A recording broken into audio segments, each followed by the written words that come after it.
आशा करता हूं आप सब बहुत अच्छे होंगे। मेरा नाम है सिद्धांत अग्निहोत्री। स्टडी ग्लोस पे आपका बहुत बहुत स्वागत है। आईपीसीसी की रिपोर्ट ने तहलका मचा दिया है।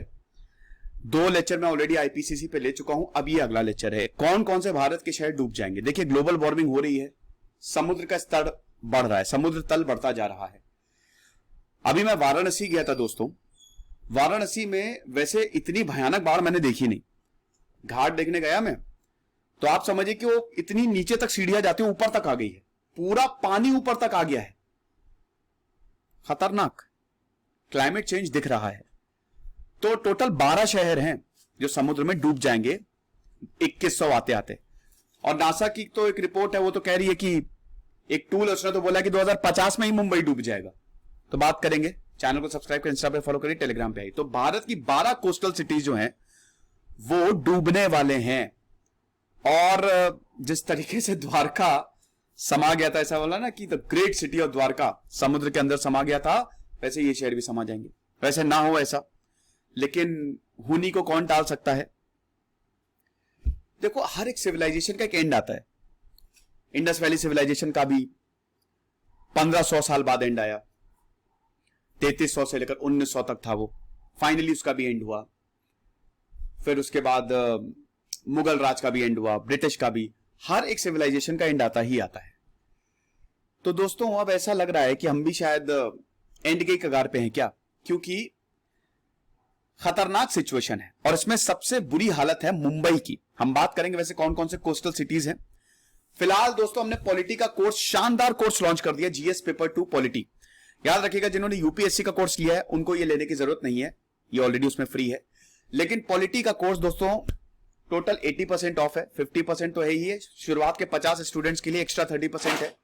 इसमें बेसिक से एडवांस लेवल तक पॉलिटी पढ़ाई जाएगी। मैंने कवर किया 100 घंटे से ज्यादा सेशन है। 80 to 85% सिलेबस कंप्लीट हो चुका है।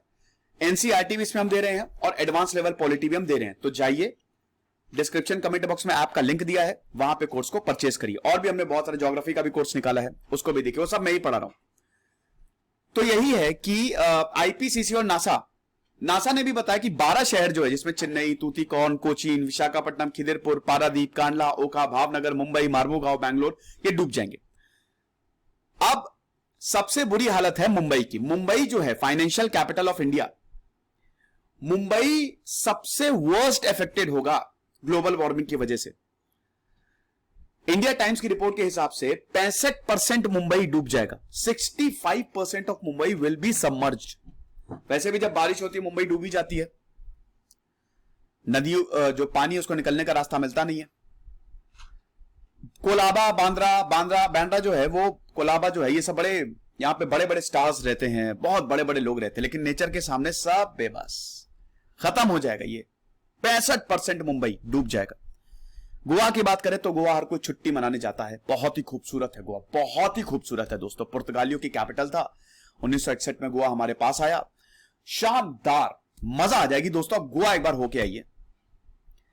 तो गोवा भी स्टेट है, 1987 में उसको स्टेटहुड मिला। 2050 तक गोवा पूरा नहीं डूबेगा, लेकिन गोवा के बहुत सारे आइलैंड्स डूब जाएंगे, जैसे Mapusa, Chorao island, Moolgaon, Corlim, Dongrim, they will be most affected.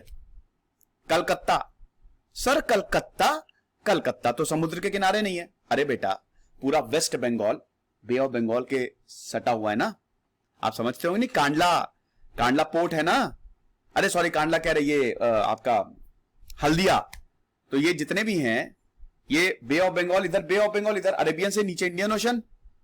तो कोलकाता भी जब सी लेवल बढ़ेगा ना, it will be very much impacted.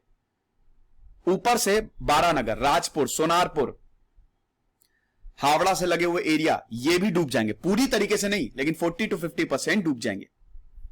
फिर उसके बाद तमिलनाडु में जो कोस्टल एरियाज हैं, चिदम्बरम हो गया, महाबलीपुरम हो गया, कलपक्कम हो गया, मरक्कनाम हो गया, ये 45% तक डूब जाएंगे। 45% मतलब आधे एरिया डूब जाएंगे। फ्लड प्लेन मैंने आपको पिछले लेक्चर में बताया था ना, वो आगे बढ़ता जा रहा है। पहले बहुत दूर था, लेकिन अब धीमे धीमे वो आगे आता जा रहा है। तो ये जो शहर है, they will sink under water. तो भाई, आईपीसीसी की जो रिपोर्ट है ना, ये 12 शहर और जो मैंने आपको बताया है, खतरनाक। अब कोस्टल सिटी इसीलिए वल्नरेबल है क्योंकि भैया देखो ये 2050 तक होगा, याद रखना, मतलब 2100 तक हो जाएगा, 2100 आते अगले 100 साल में ये सारी चीजें पूर्ण हो जाएंगी, शहर जो है वो डूबेंगे। और ऊपर से क्लाइमेट चेंज और भी जगह बहुत चेंजेस लाएगा, बारिश बहुत ज्यादा होगी, गर्मी बहुत ज्यादा पड़ेगी, ठंडी बहुत ज्यादा पड़ेगी, ऐसा हिसाब किताब है। फिर उसके बाद जो हिमालयन रीजन है, जो हिंदू कुश हिमालयन रीजन है, ये भी श्रिंक होता जाएगा, स्नो कवर धीमे धीमे टूटता जाएगा, ग्लेशियर्स पिघलते जाएंगे। कांडला की बात करें तो 1.87 फीट तक ही डूब जाएगा, ओखा की बात करें तो 1.96, Bhavnagar 2.70 feet, Mumbai 1.90 feet, Cochin 2.32 feet, Paradip 1.93 feet, ऐसे एक के बाद एक ये शहर डूबेंगे। आईआईटी इंदौर ने भी यही बताया था कि जो ग्लेशियर्स और स्नो मेल्ट हैं वो बहुत इंपॉर्टेंट है। हिमालय तो पूरा ग्लेशियर से ही, बर्फों से ही घिरा हुआ है, और जब वो पिघलेंगे तो समुद्र स्थल तो बढ़ेगा ही बढ़ेगा। तो ये कोई अच्छी खबर नहीं है। अब क्या कर सकते हैं हम? बस इसको बचा ही सकते हैं। देखिए यहां पे ये तो बोले ही कि अगर हम अब पीछे नहीं लौटा जा सकता, 1.5 डिग्री सेल्सियस तो हो ही जाएगा। और अगर मान लो हम 1.5 डिग्री सेल्सियस की लिमिट भी कर लें पेरिस क्लाइमेट चेंज के हिसाब से ना, कि 1.5 डिग्री सेल्सियस तक अगर एवरेज टेम्परेचर को लिमिट कर भी लिया, तब भी एक्सट्रीम वेदर इवेंट्स तो हमको देखने को मिलेंगे ही मिलेंगे। तो अब अगर पूरी दुनिया साथ में आए तो इन सबको बदला जा सकता है, एक प्रॉपर प्लानिंग की जाए तो इन सबको बदला जा सकता है, हम रोक सकते हैं। लेकिन उसके लिए सरकार को बहुत ज्यादा गंभीर होना पड़ेगा। खुश रहिए, पढ़ते रहिए। सिद्धांत अग्निहोत्री साइनिंग ऑफ।